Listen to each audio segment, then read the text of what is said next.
It's time to be woke. Take off your shades. It helps see through the smoke. Cause the wicked hide behind the cloak.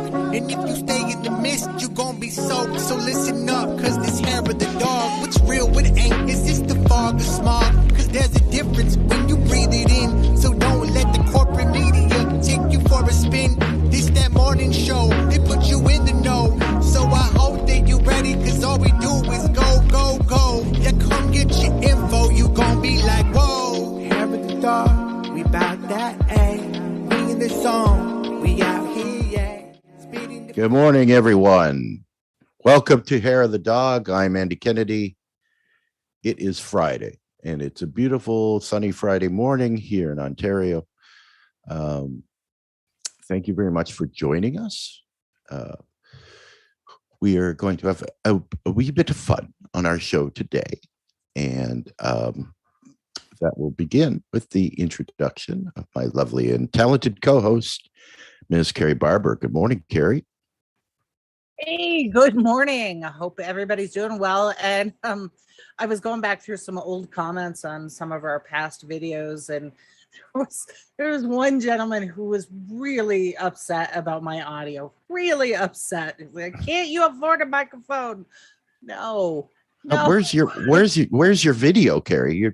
Your video went off. What? It feels there like you Monday. are.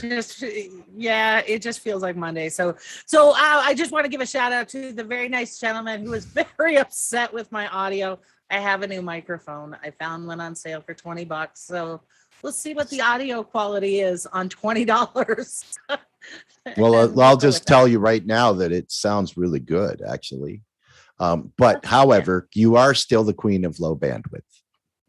No, and I think that really that's the problem. It's not necessarily my microphone. It's just that when the internets and the digital airways are really, really short on my end, it's going to come across that way. So my audio is going to get compressed and manipulated, and it's just not a good look. So when we talk about infrastructure bills and spending, this is part of what you get. So it's now obviously what we're doing is a little frivolous, but I want you to kind of translate this into the number of kids who could not participate in academics because they don't have that bandwidth. They've got the same thing I do. And then the number of people who cannot telecommute to work because they don't have the internet. So it's one of those things where, and I'm always gonna, give a shout out to Sherry Weiss on antitrust, because when you drive down the highway, like 10 to 12 miles from me is a fiber line.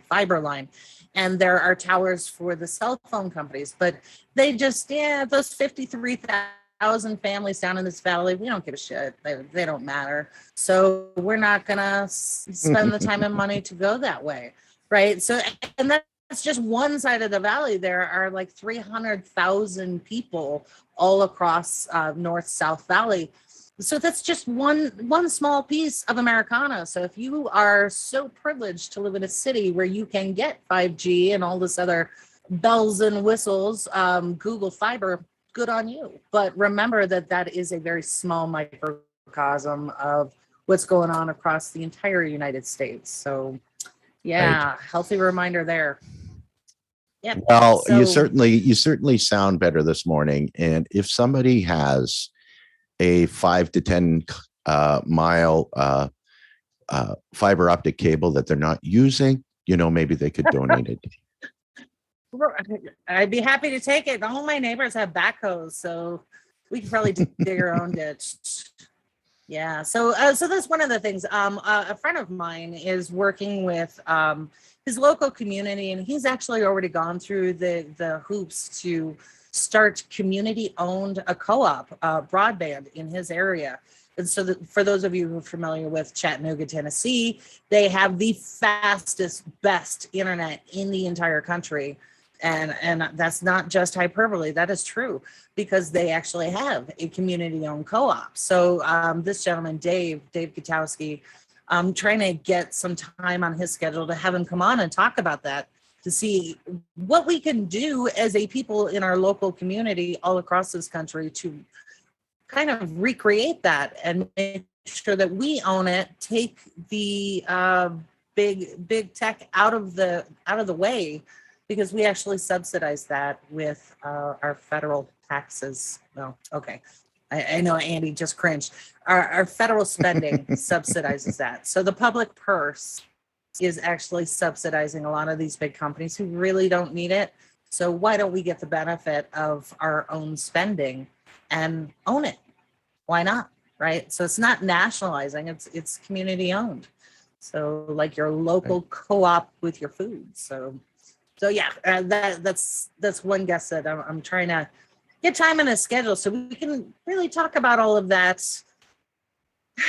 And let's just do the damn thing ourselves. So there is absolutely. that. Yeah, we have to remember that in the capitalist society in which we live, the vast majority of decisions are made on profitability, right? And as we were talking about earlier, because Carrie lives in an area that's not very highly populated, the cost of getting a fiber optic line to her is higher than the money that would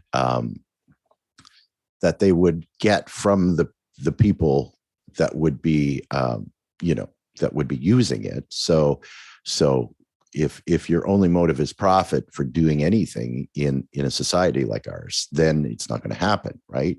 When we talk about more public policy, more socialist style policy, and we make internet a universal basic service that is available to all people because it should, then those questions aren't asked, right? Then the government just simply pays for it and they make it available to everyone. Right. Just a little quick sidebar. Please continue. I think I think that's a good explanation. But yeah, so that is something that we will definitely have up and coming for you. But for right now, let's deep breath. You made it to Friday, so let's play a little game, a little bit on the lighter side of things. And so it's one of those things that if you've gone through the last year somewhat sober, you have seen that the Onion has become kind of the go-to news source. So it's to the point where you have to wonder, is this a real headline or is this from the Onion? And why is the Onion doing better reporting than some of our corporate counterparts? So it's always a fun little game. So I went through and pulled up some stories. I tried to keep it to recent stories. There are some hilarious ones from a few years ago, but I tried to keep this just a little bit more in the mainstream. So some of these are going to be pretty easy, and some of these will actually be maybe a little bit harder. There's a couple trick questions in here as well. So let's see. And I would just like to qualify first that, and I categorically will attest to the fact that although I did read these panels because I'm the engineer that has to, bring them up on the screen, I did not, and I repeat, I did not Google any of them to pre-find the correct answer. So this is as much the answers will be as much a surprise to me as anyone else. So there. Absolutely. And yeah, and if you've watched our program before, I usually include all of the source links, source data, because that's the way you're supposed to do it. Cite your sources. Today, I am not doing that because I don't want to give away some of the answers. I'll do it after the fact. So if you're watching this on demand replay or you're listening to it on a podcast, House of Public Discord, all of those sorts of things, you will have the link. So it's on you. Don't cheat. Don't look ahead. See if you can get some of these on your own. So, all right, Andy, I'm going to try and get these in order, but I know that, okay. So the first one, this is the headline about grandma. If you have that one and you can pull that one up. There you go. Okay. All right. So this headline, grandma shuts down entire country's internet. Is this a real headline or is this a piece from the Onion? Think about it carefully. Grandma shuts down entire internet. And this is I'm presenting this first to give you an example. This one's pretty easy. And yeah, you may actually get this one. We'll see. But grandma shuts down the internet, just so you know, this is actually a real story. So the story that went on this was covered on Fox News, and the story goes, the internet service in all of Armenia was cut off for several hours when a 75-year-old Georgian woman inadvertently cut the main service line between the two countries. The woman was scavenging for scrap metal when she discovered the primary fiber optic cable, which runs through the two countries. Service went down when she hacked into it with a shovel, severing the line. That's a great story. I'm like, first, when I heard that she cut into it, I was like, how is she still alive? And she used a shovel. That's how that happened. So I was, yeah. So this gives you an idea of, is this, going to be easy or not? These are first, my easiest ones so far. So okay. Let's see. All right. Which one? Andy, I'm going to let you pick the next one. Okay. You pick the next one. Okay. Well, I'm biased towards this one. There you go. Which one is it? I can't see. Canada's election proves surprisingly interesting. Okay. Okay. Yeah. I threw that one in there just for you, Andy. So yeah. So I would say, first of all, that this is an American headline. If it is, because if it was a Canadian headline, it would say, I'm sorry, but Canada's election proves surprisingly interesting. And that would be the difference. Right. So this actually is from a U.S. publication, because Canadians, while you do have disagreements and disputes and everything like that, it's typically over policy. You don't have the shit show that we kind of have here, at least on our level. So this was a headline from the LA Times. So kudos to the LA Times for being informative and disparaging of our northern neighbors at the same time. Well, and I would just say, as a follow-up to that there was one comment made by John Oliver on not this election, but the previous one, the Canadian election, where he said, he brought up a headline that Canada's election, its cycle for this election is a record length of 7 weeks. And his comment went, "Oh, isn't that cute?" 7 weeks. Yeah, exactly. So there's that. Okay. I'm just going through the comments here. Okay, so all right, Andy, you want to do your prepared statement? Oh, okay. I'm sorry. For some reason, because of the changes, I'm not. There's really nothing coming through the Restream chat. Oh no, it's all coming from the Fred Hampton Left channel. Okay, for those. Okay, so yeah. All right. Yeah. Okay, so let me just preface this by just quickly saying that this is completely my own opinion. This is not the opinion of either the group Fred Hampton Leftists or any of the other members that are in the group of Fred Hampton Leftists. But the fact is that the Fred Hampton Leftists is an LLC, and as an LLC, we are bound by restrictions and legally about what we can and can't talk about, right? So part of that is that we are, because of that, the legality of that, we cannot speak on the details of what transpired yesterday.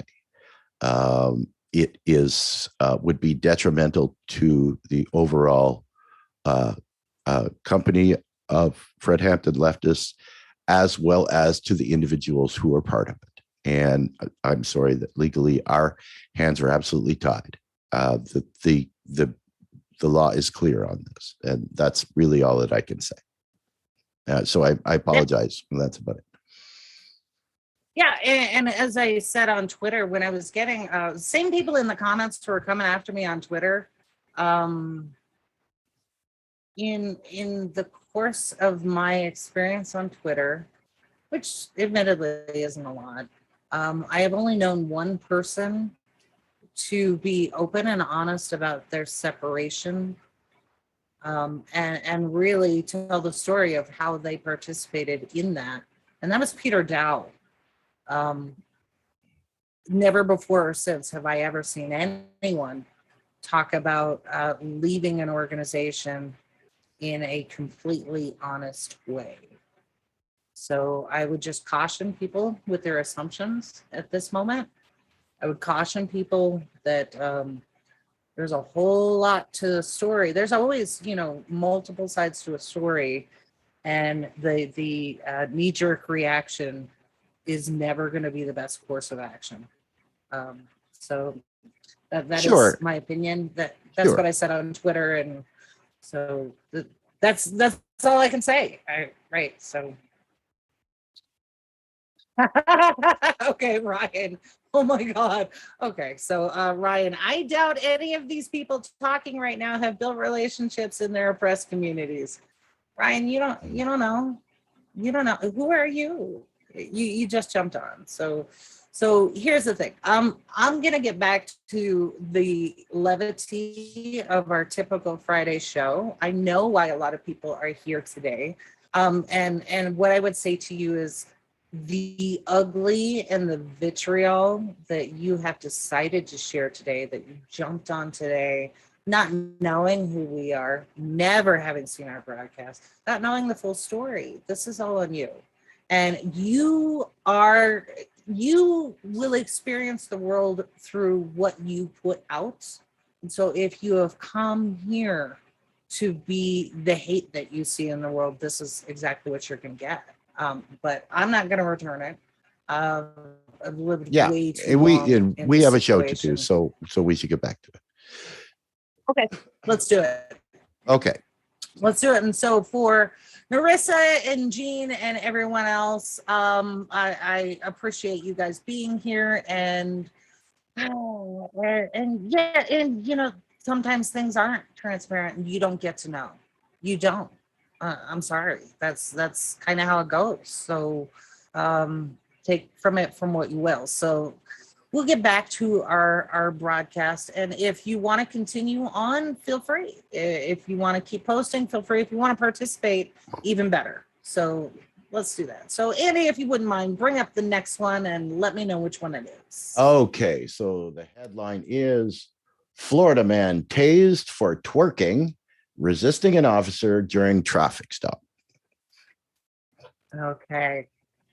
This one's got to be another easy one. It's Florida Man, right? There's an entire subreddit. There's Florida Man is just famous for being Florida Man. And yeah, this is another one that's a real headline. Absolute real headline came out of, I first saw it out of Tallahassee. It was forwarded to me.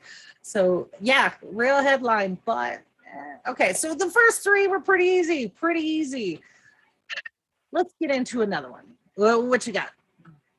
Okay, the next one is Nation doesn't understand how someone as cool as Kirsten Sinema could fight for corporate interests. All right, so this one's going to be just a little bit harder. So weigh in. What do you think? Is this an Onion headline or is this real? What you think? If I had to guess, I would say that this is an Onion headline, but I'm not 100% sure. Okay, so this is one that I put in there. There are a couple in there that could go either way. And the reason because this particular headline, the way it's written, is an Onion headline. However, Poor Kristen she's having so many troubles right now. She's become the poster child for we hate this Republican in a blue jumpsuit. So there are a ton of articles out right now where people are coming against her and Joe Manchin. And I've said this on Twitter. I was talking to Jem Perlman and a couple other people. I was like, look, let's not forget that Kristen and Joe had some badass progressive challengers in the primary. Badass. So it was Deidre Aboud. I think I'm pronouncing her name correctly. Deidre, who is a Muslim American living in Maricopa County. You remember Sheriff Joe Arpaio, yes. Right? So Deidre, yes. Deidre, ballsy woman who was a true on progressive, and she was really gaining traction in that primary election. Well, guess who came in? The DCCC, the corporate entity of the DCCC, and decided, no, we're not going to have any progressives in this race. And they manipulated the primary. And what do I mean by manipulated? It doesn't necessarily mean vote fraud. This means we're going to dump a ton of cash in here. We're going to send out all of these negative ads. We're going to talk to our reliable Democratic voters and tell them how Deidre can't possibly win. And if you want to keep the seat blue, you've got to trust our good friend Kristen Sinema, who will represent you. But they weren't really telling the truth. Kristen was really going to represent corporate interests, the people who fund the DCCC. And if you go back and look at who is actually donating and participating in the DCCC, it's Republican and Democrat, right? So the left and right, this is who they serve, not necessarily the interests of the people in the district. So Kristen Sinema and Joe Manchin both had progressive challengers, and the DCCC came in and squashed that. And then we've heard Nancy Pelosi on national TV, when Steny Hoyer got caught in Colorado, come out on national TV and say, yeah, we rig our primaries. It's okay. Absolutely. No, it's not. It's absolutely not. And for her to stand up there and say that is anti-democratic.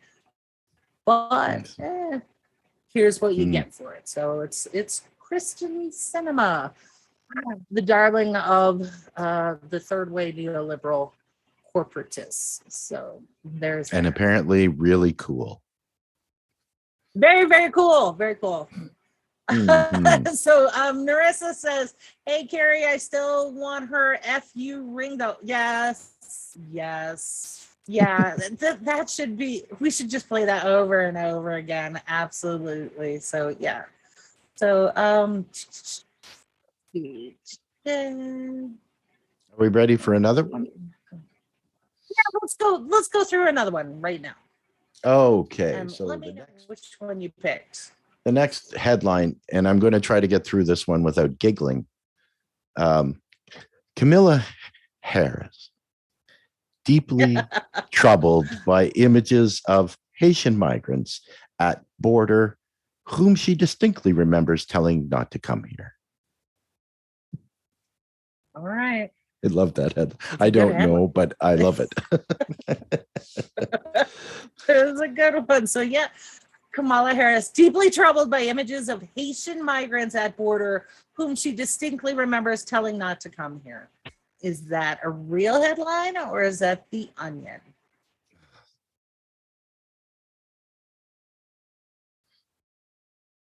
Andy, what's your guess? I'm going to say The Onion. The Onion. All right, Narissa, The Onion. Chet's mom says real headline. Okay, so this is another one where it's a little bit of both. That actual headline, word for word, came from The Onion, but The Onion was actually talking about all the other headlines where Kamala was they were coming at her for her border policy. And for those of you who didn't see the pictures of white people on a horseback beating Haitians, first, if you don't already know, seeking asylum is not illegal.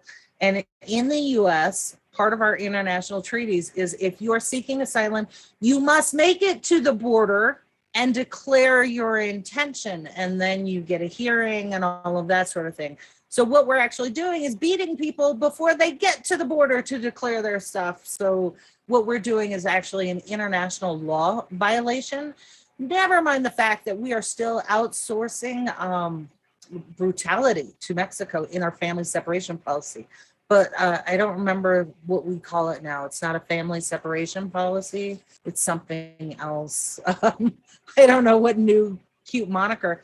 And for those of you who are on the left, oh, by the way, the Biden administration has already far surpassed the Trump administration on deportations. So nothing fundamentally changed except accelerated a little bit. And that's where this particular headline comes from. So, Right. Yeah, exactly. And I think that a lot of people are confused by that, but I think that the fact there were a lot more people trying to cross the border after Trump because they thought that simply because it was a Democratic president now that the Democratic administration would be more accepting, right? So now's our chance now that Trump is gone, and it turns out that they were wrong. Mm-hmm, exactly. Nothing fundamentally changed. Mm-hmm. So cool. All right, Andy, next one. All right. The next headline is Biden prepares to scale back lofty goals as signature spending plan under threat.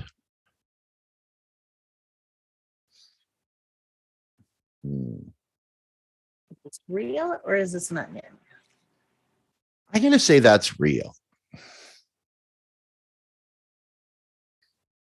Okay, you think that one's real? I think that one's real. Mm-hmm. Anyone else? Anybody? Now, again, I have to again apologize.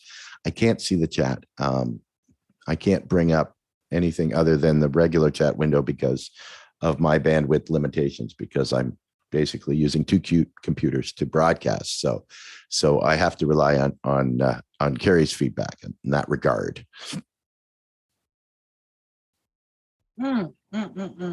Okay, so basically we still have a bunch of Content J folks still. Okay, well that's on not Twitter. it. That's okay. That's not a problem. If you want, okay, let's just is it real or is it the Onion, Carrie? This is actually a real headline, and this is another one of those where it's kind of it could be both, but I think part of what made me chuckle at this one is the term lofty goals. That Biden never had lofty goals. I don't think so. And you know, I will lean into John Yarmouth, who said that, who agreed that Biden has lofty goals in terms of his budget, but yet what we've seen over and over again is kind of the same budget, same rehash that we saw in the prior administration. So what lofty goals? And when we talk in terms of, you know, the 3.2 trillion over 10 years, that is absolutely nothing compared to what GDP is and what we can spend and what we do spend in other areas. So and the neglect of decades of not spending, right? Like, I mean, had the United States taken the position where we should have at least maintained what we have each year, redoing, keeping up, fixing bridges, fixing roads, installing internet, doing all of those things. But we see it's more of a representation of what we see with the current climate crisis, where had we taken measures against the release of fossil fuels and industrial farming, we wouldn't be faced with this imminent crisis ahead of us, right? That we could have averted any of these problems had any of the powers that be even remotely cared about the issues that keep people whole, right? And unfortunately, in a capitalist society, if it's not profitable, it doesn't get done, as I said before. And that's the problem, you know. That's exactly right. Exactly right. So, and once again, the headlines, these are hard to tell because the Onion has been getting it so right, except that the Onion, I think, is a little more honest in their reporting and absolutely how ridiculous things have gotten. So here's where we are. All right. I think this is the last one, Andy, if I'm correct. Yeah, it very well might be. Hang on one second. Let me get it up here. Here we go. Harvard cracks on fossil fuels and a dam breaks. All right. What you got?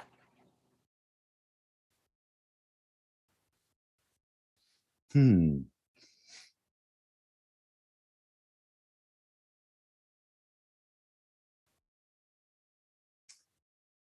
going to say this is a real one. All right, we can weigh in, see if Marissa or Holly or anyone else has an opinion.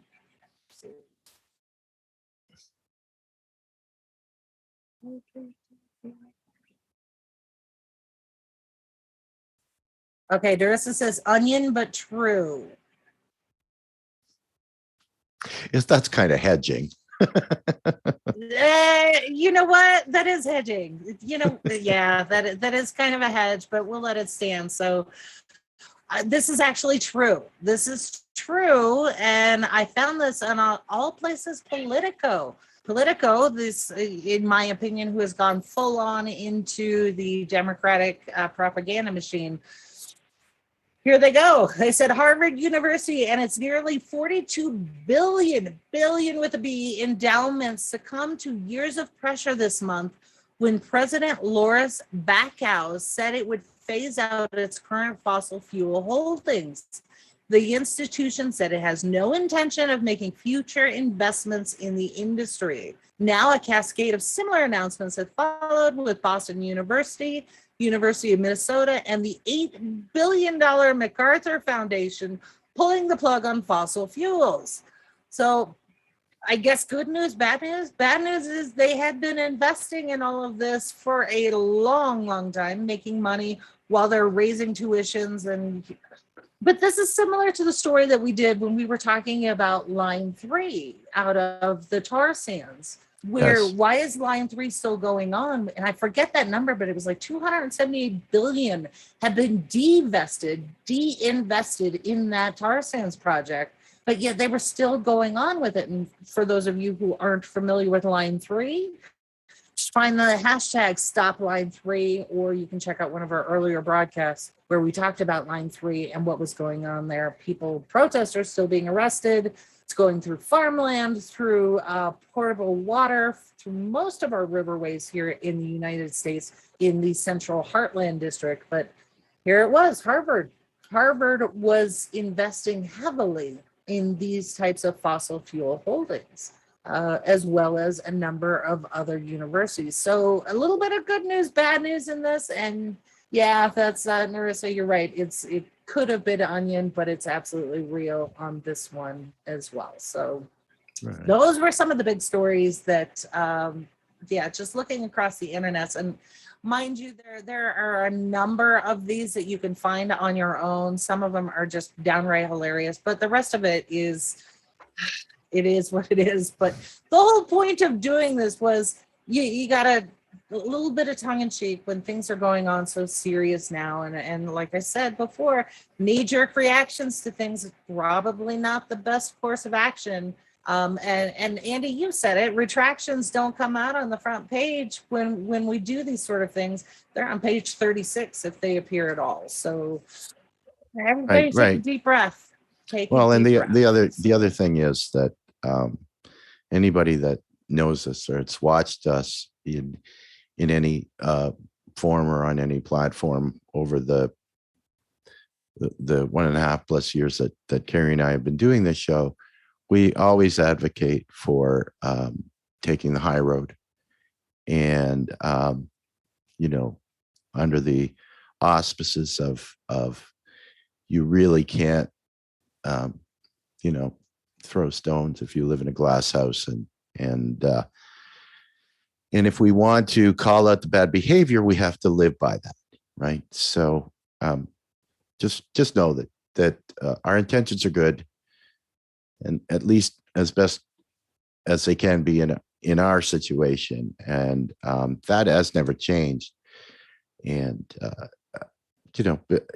unfortunately, we it's always I think it's human nature to want to come to your own defense, but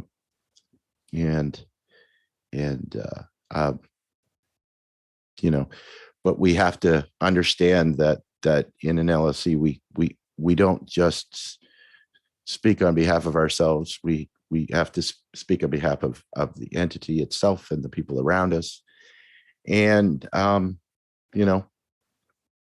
and so we are very limited to what we can say or do in that regard. And is that ideal? Perhaps not, especially the people that are angry right now. I understand why. Hope we can move on. And as well, I think I speak on behalf of Carrie when I say that we wish nothing but the best of all of the parties involved in this, and we can hopefully move forward from that. And that's all I can say. So. Narissa has a comment for you, Andy. She says, Carrie, tell Andy thanks for repping UMKC yesterday. What's that about? Oh, yes. That came up. We were talking about UMKC as really one of the very few schools that has allowed the heterodox economics of MMT and the post-Keynesians to have a voice within their administration.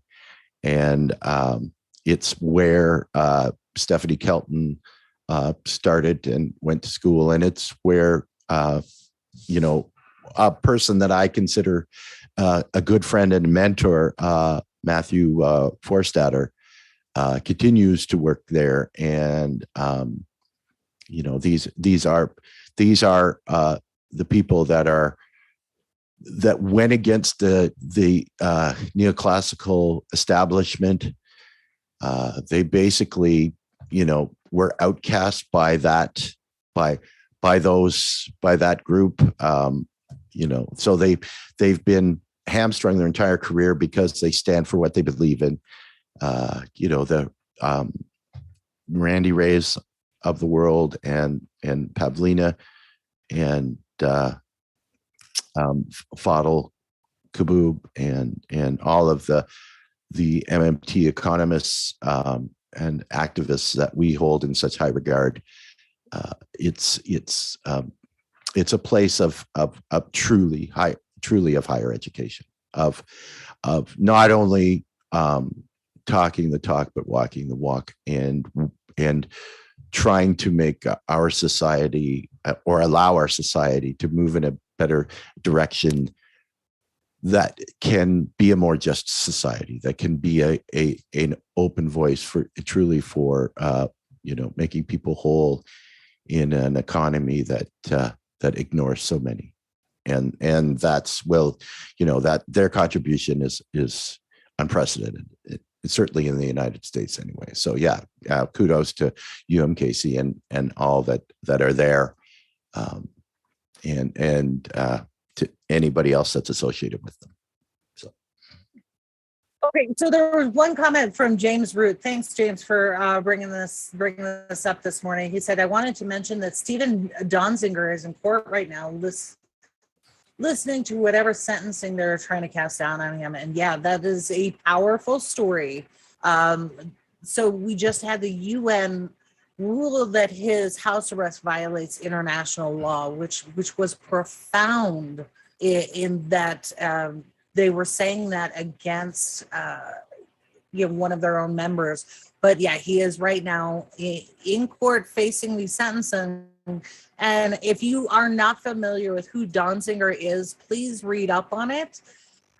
kind of a whistleblower and facing sentencing in a contempt case. That is the charge, contempt. So amazing case. So thank you, James, for bringing that up. Please do take a look at that. And so all of that. So thank you to our regulars, Holly, to James, to Narissa, to Whippledinkle, all of this sort of thing. And Robin, appreciate that. And I'm just going to read Robin's comment because I kind of feel this. Whatever the truth is or circumstances are, I care for all these people, and to see this pain and conflict is heartbreaking. Let's be good to each other. Yeah, Robin. I'm totally feeling that one more than you know. So I appreciate that. So that's it for me, and we will try to come back with some stories. And in fact, James, let's do the Donziger story for Monday. Plus, we have some guests coming up that I think you will enjoy, and all of that. So I appreciate everybody.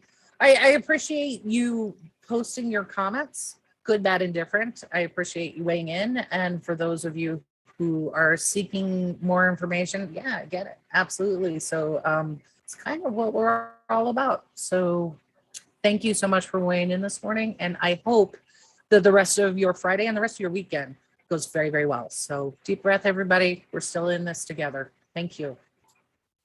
Absolutely. And well said, Carrie. I just wanted to also say that we are still the people we were yesterday. We're still trying to make allies and trying to get to move towards a more just society for everyone. That's why Carrie and I both do this, and this is why the two of us have get along so well. So we're very like-minded in that regard, and sometimes we need to remind each other why we're doing this, and the because it can absolutely get frustrating and demoralizing at times, especially when it's hard to see the forest from the trees when you're in the middle of it and you're trying to affect change, and the inches that or fractions of inches that of movement are hard to see when you're that close to it. So I appreciate you, Carrie, and of course I appreciate all of the people that have watched today. Thank you very much for tuning in. Please enjoy the rest of your Friday and in the rest of your weekend as well. And hopefully we will see you here bright and early on Monday morning. Take care. We bout that, ayy. We in the zone. We out here, yeah. Spitting the facts, how it's supposed to be. Harry the dog.